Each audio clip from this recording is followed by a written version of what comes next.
topologinya, modus operandinya.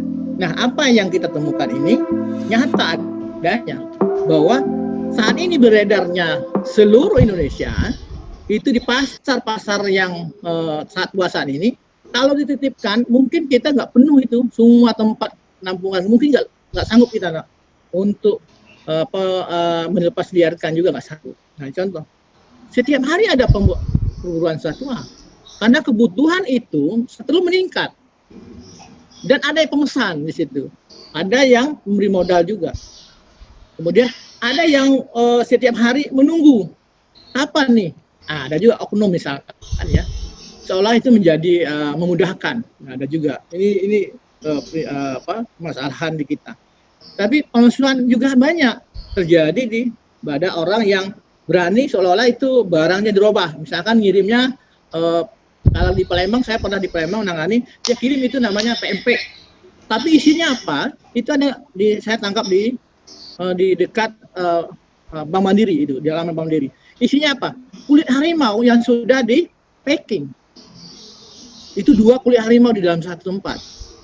Kenapa? Jadi seolah-olah barang itu resmi, makanan, tapi orang sangat mudah didapatkan. Nah, ini menjadi modus operandi bahwa satwa liar mudah sekali untuk dijadikan alat untuk perdagangan. Sangat mudah.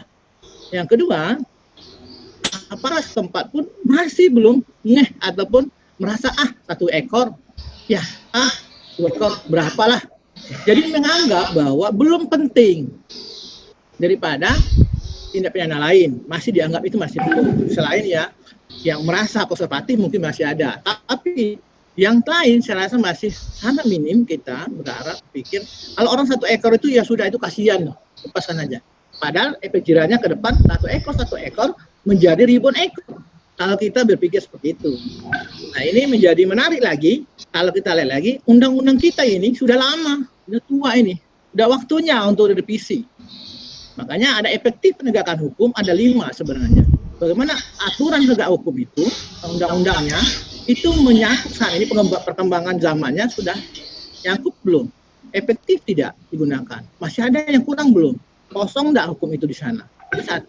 Yang kedua, penegak hukumnya, yang kami inilah. Apakah kami ini sudah merasa bahwa kami mampu, profesional, tidak terima suap, mau tidak terima suap, harus berani bertindak, gitu.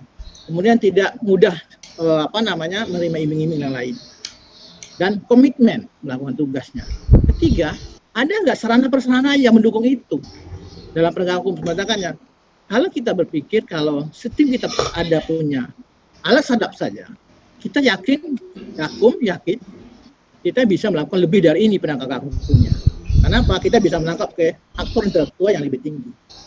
Dan aturan hukum kita masih kurang, lemah di situ. Keempat adalah masyarakatnya. Masyarakat kita apa? Misal masih sadar hukum nggak? Masih ada nggak? Masih ada. Sebagian masih ada. Sebagian masih ada yang merasa, ini aja 1 ekor saya. Masih merasa bahwa hobi saya itu. Masih senang begitu. Nah, kelima adalah budaya kita. Budaya kita ini ada yang menggunakan itu sebagai alat-alat untuk melakukan tradisi atau segala macam. Nah, 5 hal tadi efektif penegak hukum dapat dilakukan. Apa yang diminta oleh Ibu bisa saja. Kalau penegak hukum tadi 5 hal tadi aturannya sudah ada, masalah dan keahlian profesional dari petugas itu sendiri. Itu saja. Terakhir mungkin saya sampaikan terkait pelepas liar, ada peraturan tentang penanganan berebuti tentang tindak pidana lingkungan hidup dan kehutanan.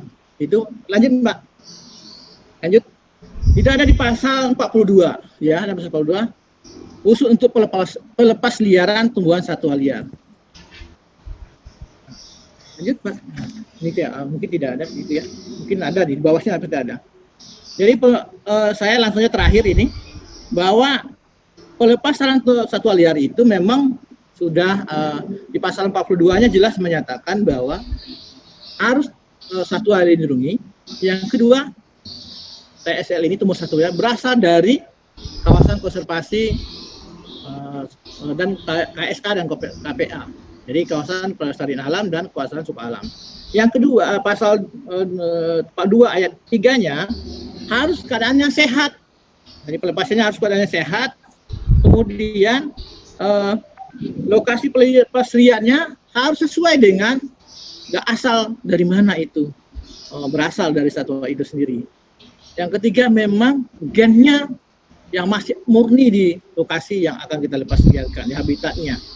Dan yang terakhir di pasal 43 itu adalah wajib membuat berita acara melepas liarkan. Itu saja Pak, mungkin saya sudah ditegur nih, saya kurang banyak. Terima kasih nih, ya. Pak, Sudah. Pak Thomas, terima kasih. Assalamualaikum. Terima kasih Pak Dodi.